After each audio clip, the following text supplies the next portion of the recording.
ধন্যবাদ। এবাৰ আমি আগবাঢ়িছোঁ মূল বঁটা বিতৰণী অনুষ্ঠানৰ দিশে। জাল কটা জুই এই গল্প সংকলনৰ বাবে 2023 চনৰ মুনীন বৰকটকী সাহিত্য বঁটা লাভ কৰিছে লেখক নয়নজ্যোতি শৰ্মাই।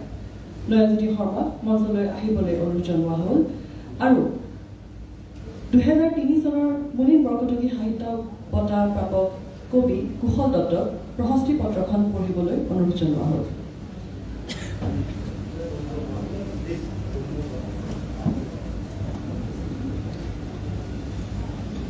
নমস্কাৰ।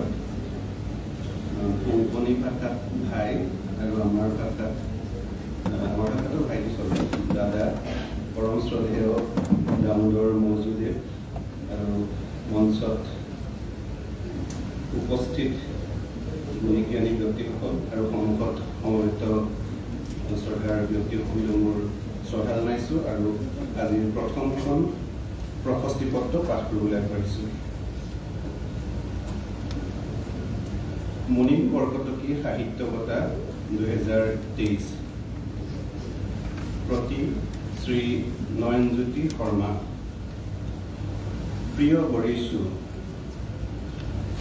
সু-সাহিত্যিক সমালোচক সাংবাদিক মুনীন বৰকটকীৰ পবিত্ৰ স্মৃতিত স্থাপিত মুনীন বৰকটকী স্মাৰক ন্যাসৰ তৰফৰ পৰা 2023 বৰ্ষৰ মুনীন বৰকটকী সাহিত্য বঁটা আপোনাৰ জাল কটা জুই শীৰ্ষক গল্প সংকলনটোৰ বাবে আপোনালৈ আগবঢ়াবলৈ পাই আমি আনন্দিত। যিসকল তৰুণ গল্পকাৰৰ অৰিহণাই আধুনিক অসমীয়া চুটি গল্পলৈ নতুনত্ব আনিছে সেইসকলৰ ভিতৰত আপুনিও এজন। আপোনাৰ গল্প সংকলনটোত সন্নিৱিষ্ট গল্পসমূহত থকা সূক্ষ্ম পৰ্যবেক্ষণ আৰু ভাষাগত স্বকীয়তাত তাৰ স্বাক্ষৰ পোৱা যায়। অৱচেতনৰ পৃথিৱী এখন পৰিৱেশ একোটা শব্দৰে পঢ়ুৱৈৰ মনত অংকন কৰা আৰু সূক্ষ্মাতি সূক্ষ্ম উপাদান একোটাকো যথা গুৰুত্বৰে সজীৱ কৰি তোলাত আপোনাৰ নৈপুণ্য মুগ্ধকৰ। নিম্ন মধ্যবিত্তীয় আৰু নিম্নবৰ্গীয় সাধাৰণ মানুহৰ দৈনন্দিন জীৱনচৰ্যাৰ মাজতেই আপোনাৰ বেছিভাগ গল্পৰ জন্ম। চৌপাশৰ ঘটনা পৰিঘটনাক মনোযোগেৰে নিৰীক্ষণ কৰাত আপোনাৰ যি আগ্ৰহ সেয়াই গল্পসমূহক এক অনন্য মাত্ৰা দিছে। অধ্যয়ন আৰু অভিজ্ঞতাই বিভিন্ন প্ৰকাৰে আপোনাৰ সৃষ্টিক সমৃদ্ধ কৰাৰ লগতে পৰিশীলিত আৰু এক অভিজাত ভাষা অভিধান গল্পসমূহৰ মন কৰিবলগীয়া দিশ। 2023 বৰ্ষৰ মুনীন বৰকটকী সাহিত্য বঁটা বিজেতা হিচাপে আপোনাক আমাৰ আন্তৰিক অভিনন্দন যাচিলোঁ। আশা কৰোঁ আপোনাৰ সাহিত্য সাধনা ধাৰাবাহিক গভীৰতৰ আৰু দায়িত্বশীল কৰাত পুৰস্কাৰটিয়ে কিঞ্চিত হ'লেও অনুপ্ৰেৰণা যোগাব। আন্তৰিক প্ৰীতি আৰু শুভকামনাৰে মুনীন বৰকটকী স্মাৰক ন্যাসৰ হৈ মীনাক্ষী বৰকটকী, পঞ্চৱতী, গোপীনাথ বৰদলৈ পথ, শিলপুখুৰী, গুৱাহাটী 3, 24 ফাগুন 1946, 9 মাৰ্চ 2025। ধন্যবাদ। ধন্যবাদ। May I now request our chief guest, Damodar Mauzo Bhai, Tilotoma Mishra Baidu, and all dignitaries on stage to please come forward to confer upon Nayonjyoti Sharma the 2023 Munin Borokotoki Literary Award for his short story collection, Jal Kota Jui.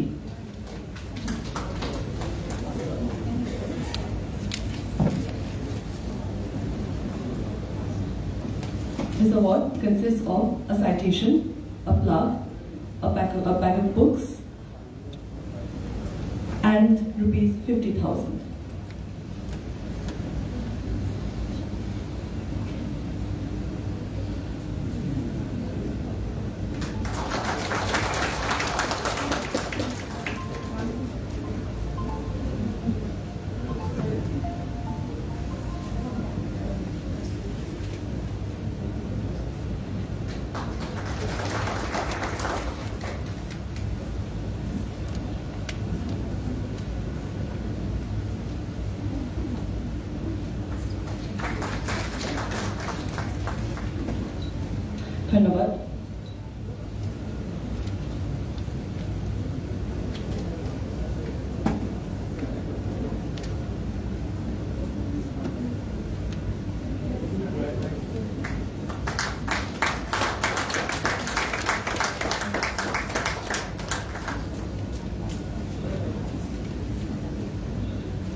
স্বয়নজ্যোতি Sharma দুআষাৰ ক'বলৈ অনুৰোধ জনোৱা হৈছে।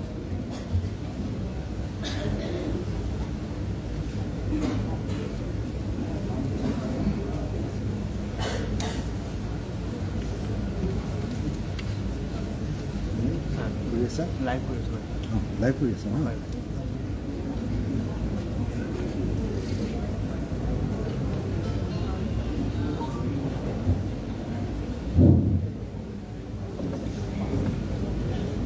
নমস্কাৰ মঞ্চত উপবিষ্ট নমস্য ব্যক্তিসকল আৰু সভাঘৰত সন্মিলিত প্ৰজ্ঞাবান সভাসদবৃন্দ, আপোনালোক আটাইলৈ মোৰ শ্ৰদ্ধা নিবেদিছোঁ। পোনপ্ৰথমতে মই মুনিন বৰকটকী ন্যাসলৈ আন্তৰিক ধন্যবাদ জ্ঞাপন কৰিছোঁ। সাহিত্যক উদযাপন কৰিবলৈ এই ন্যাসে যি ধৰণে নিৰৱচ্ছিন্নভাৱে কাম কৰি আছে, সিয়ে অসমত সাহিত্য চৰ্চাকাৰীসকলক সদায় প্ৰেৰণা যোগাই আহিছে। ক'বলৈ গ'লে এই আয়োজন কৰা হৈছে কেৱল শব্দৰ বাবে, সাহিত্যৰ বাবে।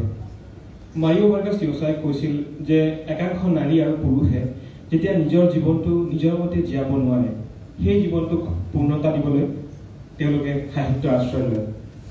এই কথাটোক আমি এনেদৰে ক'ব পাৰোঁ যে সাহিত্যই আমাক প্ৰতিটো দিনাই নিজৰ মতে জীয়াবলৈ সহায় কৰে। আৰু য়োছাৰ মতেই সাহিত্যৰ চৰ্চা কৰিবলৈ সুযোগ পোৱাটোৱেই হৈছে সাহিত্যৰ অভ্যাসকাৰীসকলৰ বাবে সৰ্বোত্তম পুৰস্কাৰ।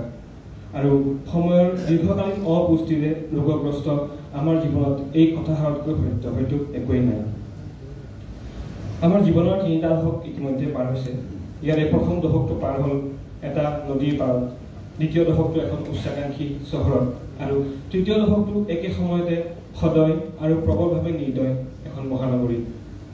সৰু থাকোঁতে ঘৰত কিতাপৰ এটা আলমাৰি বিচাৰি পালোঁ, য'ত নাৰ্নিয়াৰ সেই গোপন জগতখনৰ দৰে এক অত্যন্ত অটল আৰু সমৃদ্ধ জগত লুকাই আছিল।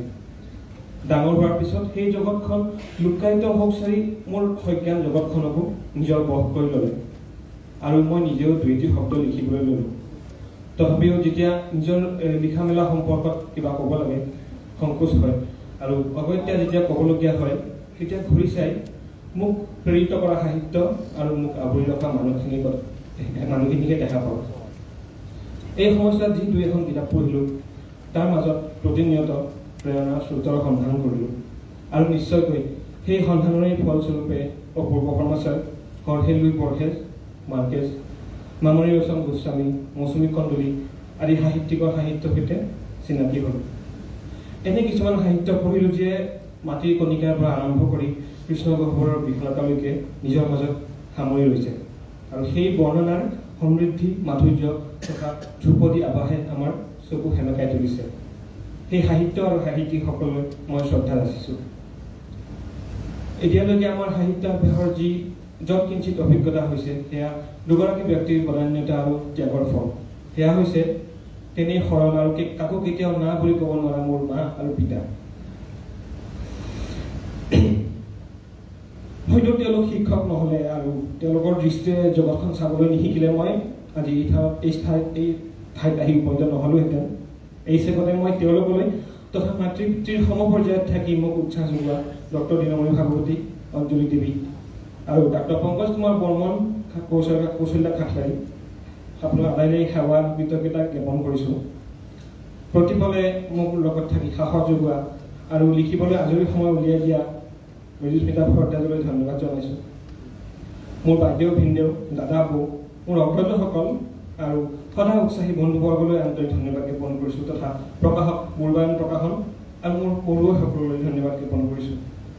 অসমীয়া সাহিত্যত মুনিন বৰকটকী বঁটা এতিয়াও এক বিশ্বাস আৰু নিৰপেক্ষতাৰ প্ৰতীক হৈ আছে, আৰু আশা কৰিছোঁ এই আমাৰ বিশ্বাস চিৰদিনলৈ অটুট থাকিব। ন্যাসৰক্ষী মীনাক্ষী বৰকটকী বাইদেউলৈ আৰু ন্যাসৰ সমূহ সদস্যলৈ এই চেগতে ধন্যবাদ জ্ঞাপন কৰিছোঁ, আৰু বিচাৰক মণ্ডলীলৈ ধন্যবাদ জ্ঞাপন কৰিছোঁ। I offer my sincere thanks and gratitude to Damodar Moses sir for being present here and inspiring us. সকলোৰে কুশল কামনা কৰিছোঁ। ধন্যবাদ।